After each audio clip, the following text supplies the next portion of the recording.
This is the disclaimer for Wildlife Control Consultant and Pest Geek Podcast for the Living the Wildlife podcast. Always follow national, state, provincial, and local laws when using pesticides and or other control methods to manage pests. Wildlife Control Consultant, LLC, Pest Geek Podcast, Living the Wildlife Podcast, Stephen M. Vantassel, or their or his affiliates are not responsible for followers' use of the information provided here. Hi everyone, Stephen Vantassel here, Wildlife Control Consultant, bringing you another episode of Living the Wildlife as part of the Pest Geek Podcast family. So hey, glad to have you along. Do take a few moments, subscribe to our channel, visit us on Facebook, join our Facebook page there on Pest Geek Podcast. We would love to have you share the conversation, ask questions, engage, discuss various issues involved with the pest control industry. This particular podcast, of course, is dealing with living the wildlife. I'm the vertebrate guy, Stephen Vantassel. My business is called Wildlife Control Consultant, so glad to have you on board. So I only provide a podcast once a week, so I'm not out there every day, sort of like my colleague is. However, hope you're finding this interesting for you. Love to get some topics from you if you're some certain things. Otherwise, I'm just going to talk about what I'm interested in and what I come across. So we do get geeky here as part of the Pest Geek Podcast, so we hope that you don't mind that, because we try to get into the weeds to make you a more competent, professional pest control professional. So we're hoping that that's going to be helpful for you. Today's presentation is going to be on bromethalin. So we're going to get into some of the rodenticides out there. So have some literature, just so that you know, part of my day job is I do a lot of reading and research for presentations for the state that I work for.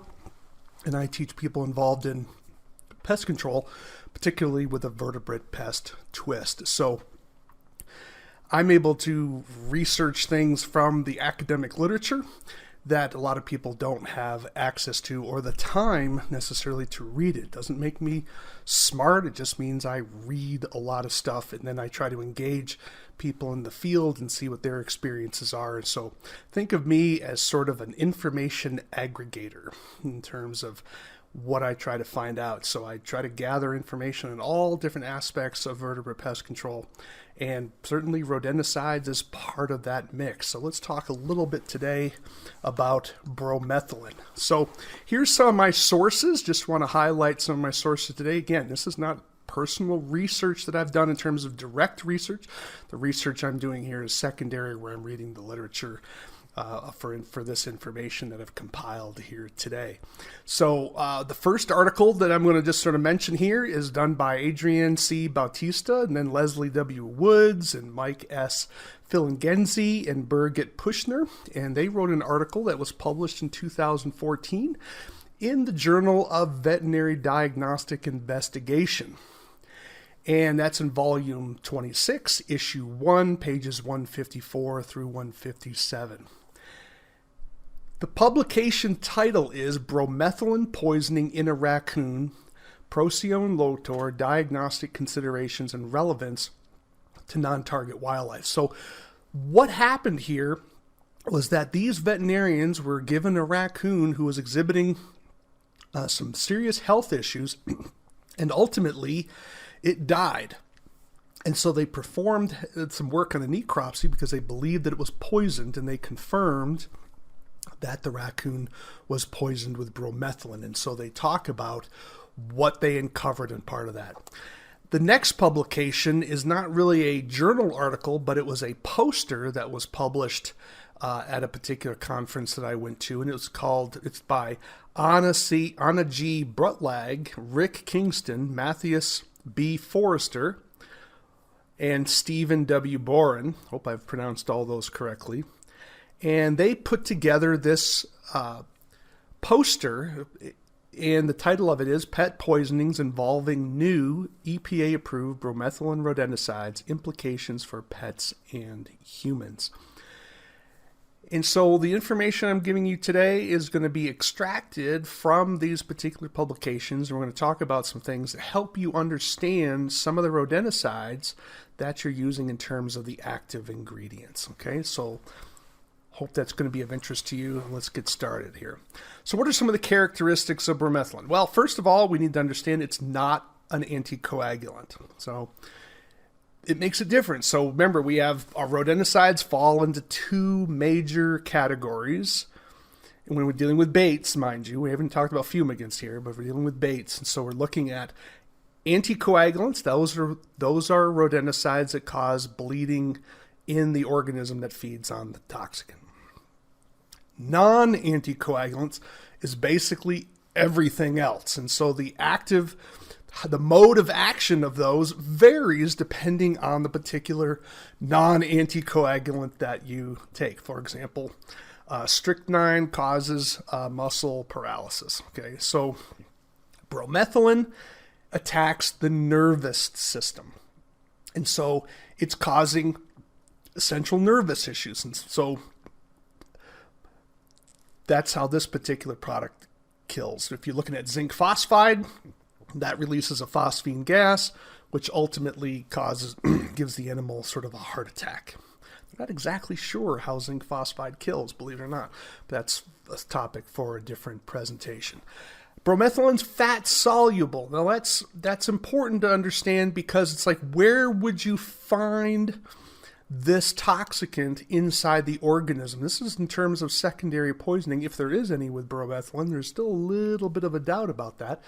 But it's fat soluble, so if you're testing for bromethalin poisoning, you have to extract those chemicals from the fatty tissues of the animal. Typically, like with anticoagulants, you're going after the liver. You may do a little bit in the intestines, but you're trying to get into the liver area primarily with an anticoagulant to try to demonstrate that the animal has, or collect the blood to see if it had been exposed to an anticoagulant. Well, with this particular product, you need to get fatty tissue. And unlike some of our anticoagulants, bromethalin acts relatively quickly on the organism. So you should get kills very rapidly for rodents that are eating this particular product. Okay, so we're not really getting into the details about how bromethalin attacks rats and rodents and those types of things. We're going to be talking about how bromethalin may be affecting pets. Because a lot of your clients are going to be worried about, is that going to hurt my dog? Is that going to hurt my cat? So we're going to get into that a little bit. So the LD50, let's go a little review of what LD50 is. LD50 is lethal dose for 50%. So basically how the research is done is you collect a sample of animals, and typically it'd be like 20 or more, but not always. And you feed them an acute dose of the rodenticide. An acute dose means that it's going to be not a little bit over time, that'd be a chronic dose, but a single dose.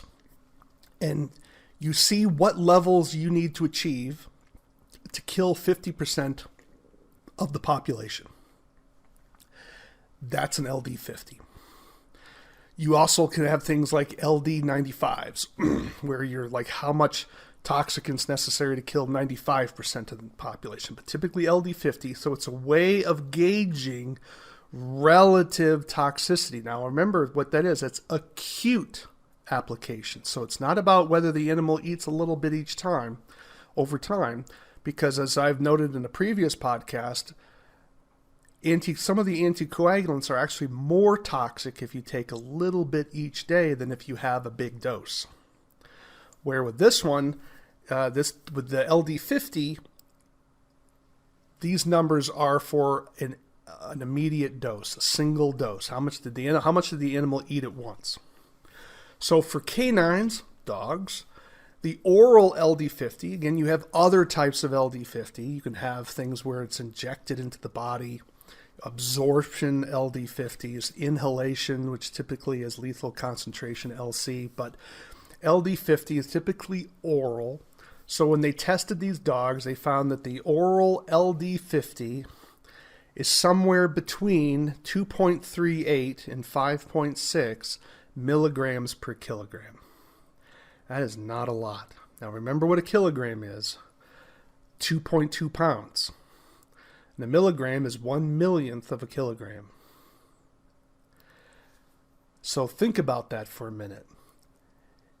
2.38 to 5.6 milligrams is needed per kilogram. So if you have a 2.2 pound dog, you would only need 5.6 milligrams to kill that dog, 50% of that dog population. Obviously, larger dogs would need to get more of the toxicant to achieve that. Now, that just tells you about an average level of lethality. But remember, 50% of the dogs are going to live and 50% are going to die at that 5.6 milligram per kilogram level.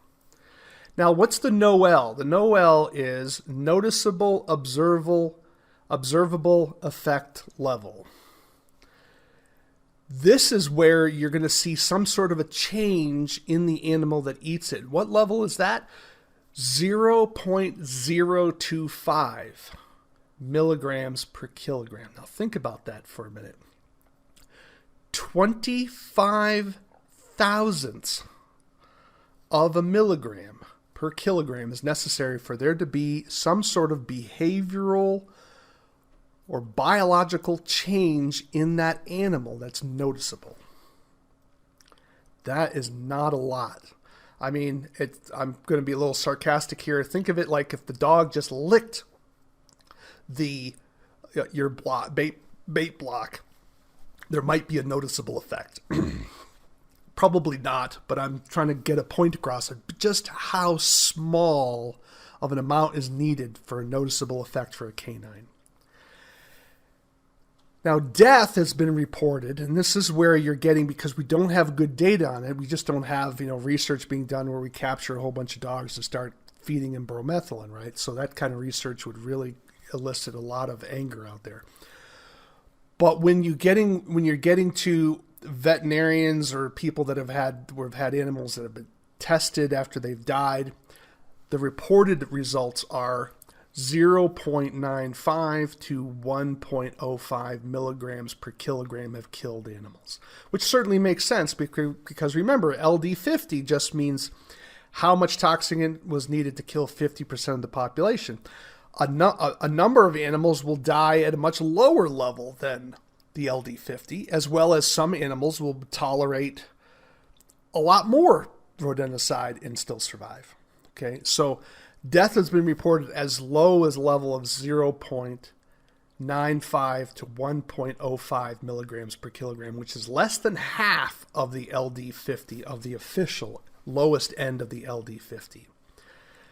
So what do we learn from this? Understand just how toxic bromethalin is. And I think we really need to understand this from the pest control world. And that is, I don't think we always appreciate just how small these amounts are and how toxic they are in terms of the effect on an animal body.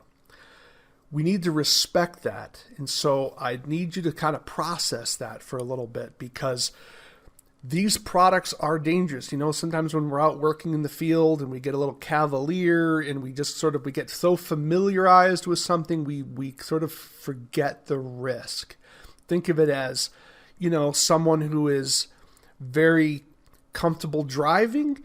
Sometimes you just start to let your guard down and realize, I'm driving this 2,000-3,000 pound vehicle at 70 miles an hour, and it can really do some serious damage, right? And we kind of get a little cavalier to it. We forget until something happens, we have to slam on the brakes and try to stop this mass of metal that's moving at excessive speeds, and how long it is for us to get to a complete stop.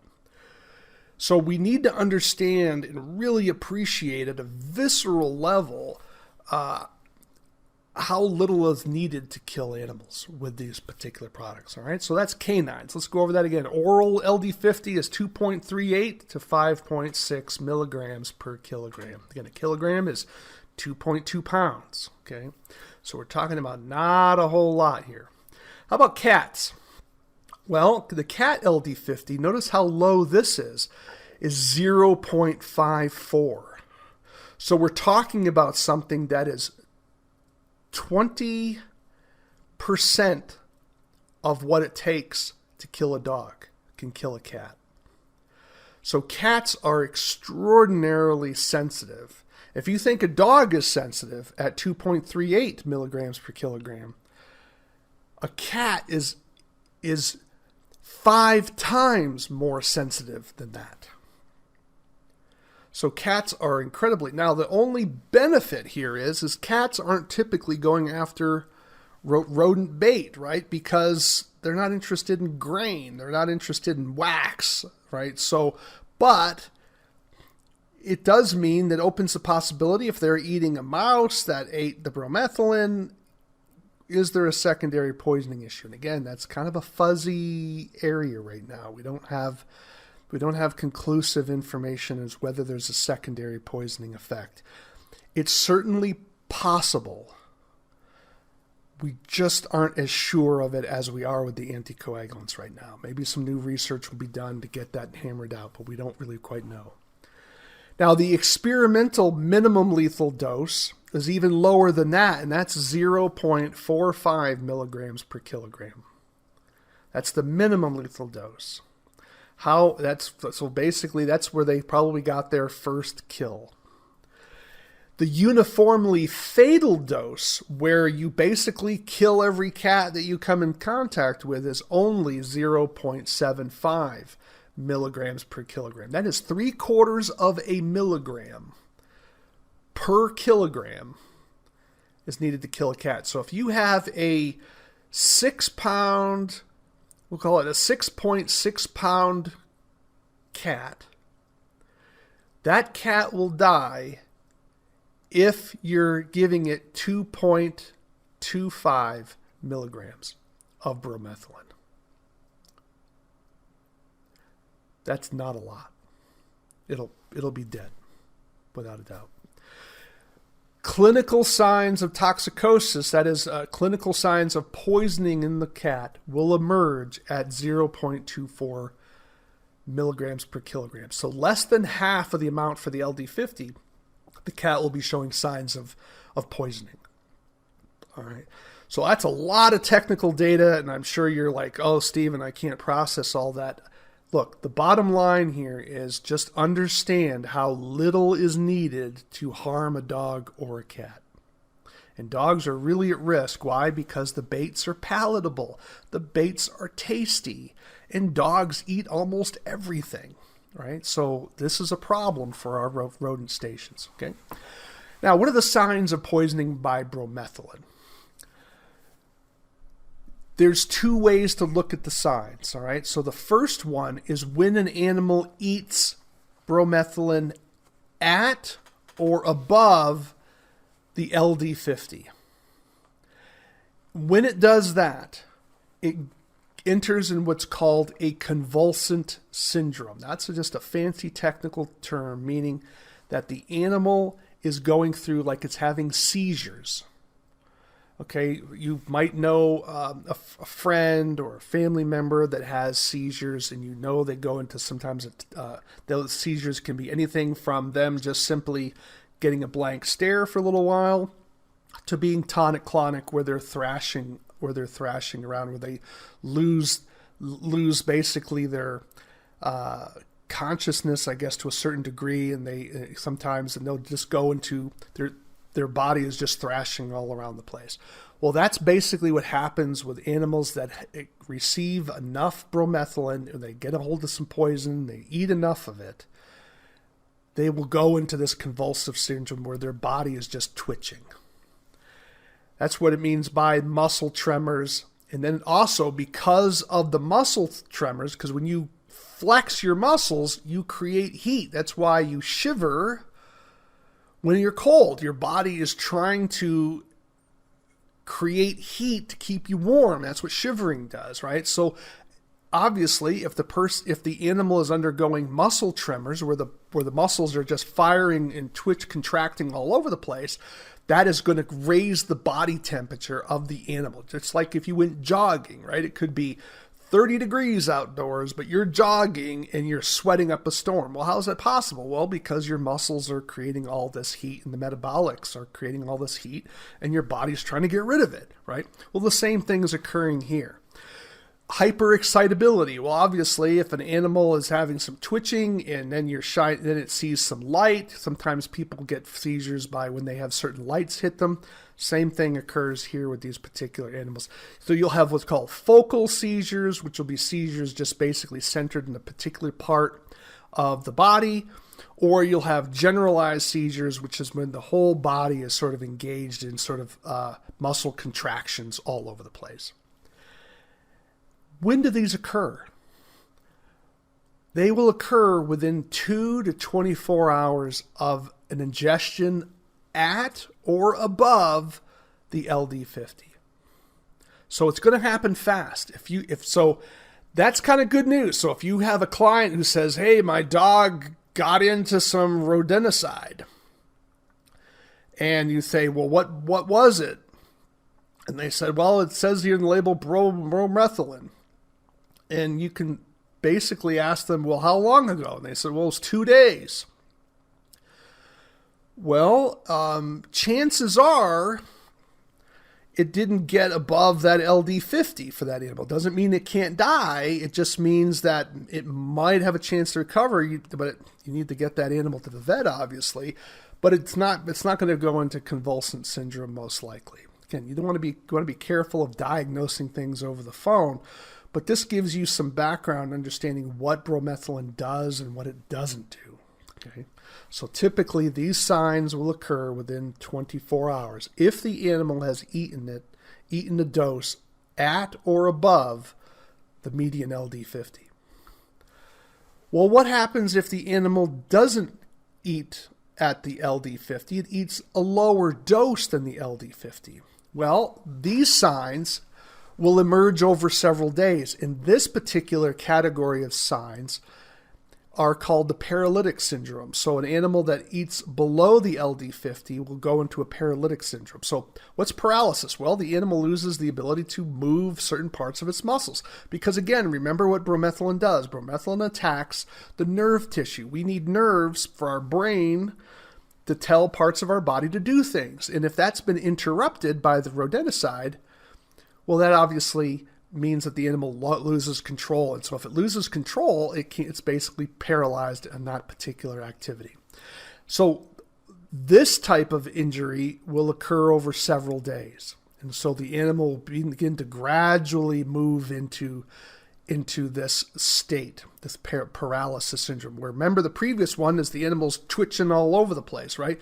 This one, the animal's going into a paralysis where it's losing the ability to move. It lacks muscle control. Sometimes it may not be able to blink. Maybe it can't move a leg. It's losing its ability to move muscles. And they call it general depression of the central nervous system, right? So the animal just looks like it's not feeling well, and it's just kind of loping around. It'll go maybe into paralysis. Depending on how the animal is processing this particular rodenticide, the signs can continue over several weeks. And it can recover or it can die. Because remember, LD50 just means 50%.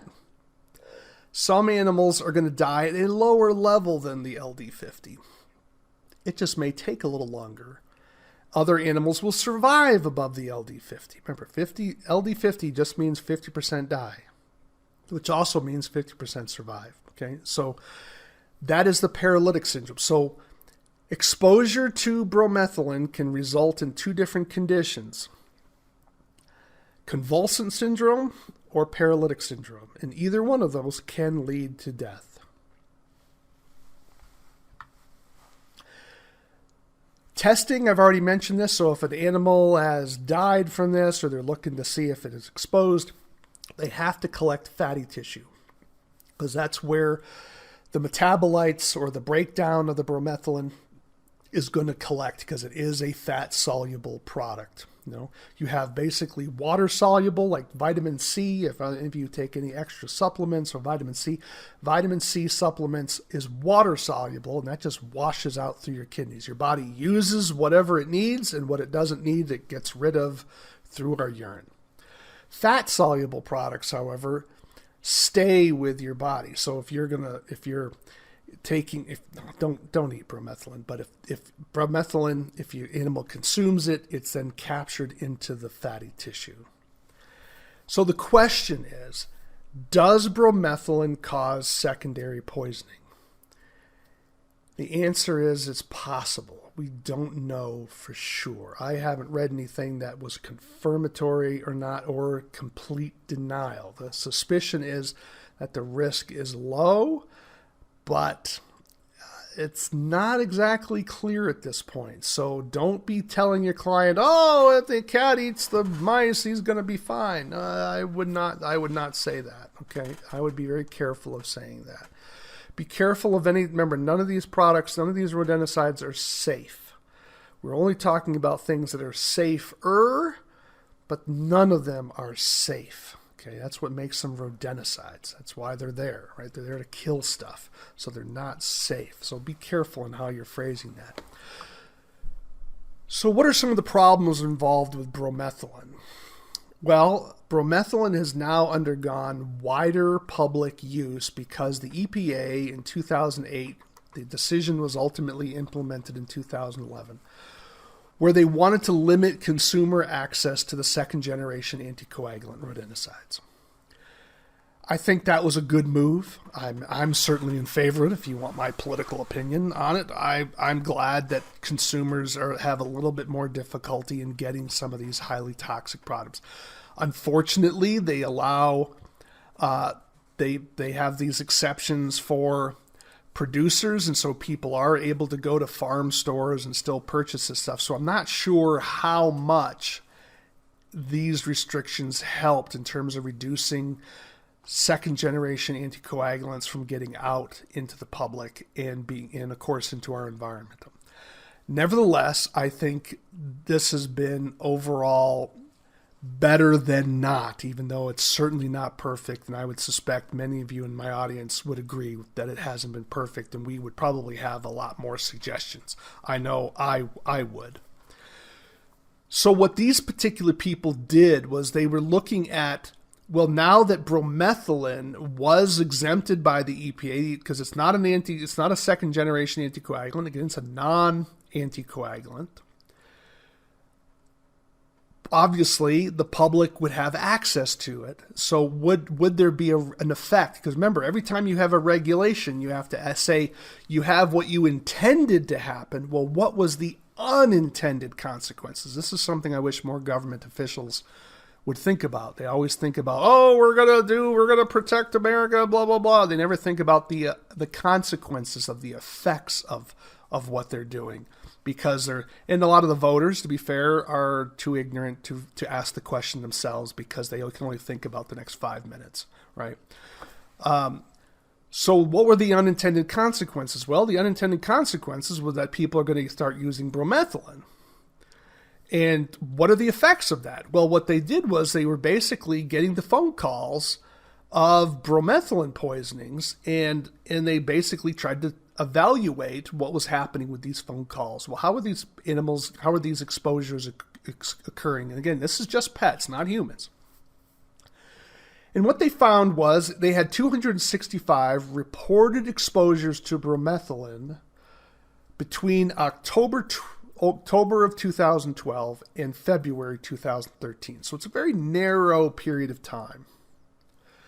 And what they had was 265 of these reports. Of those reports, 258 were dogs, 5 were cats, 1 was a rabbit, 1 was a parrot. Now understand, when someone calls in and they say, I think my pet was exposed to bromethalin or the rat poison, they're getting interviewed by the person in the pet poison helpline, and they're determining, okay, the suspected rodenticide is bromethalin.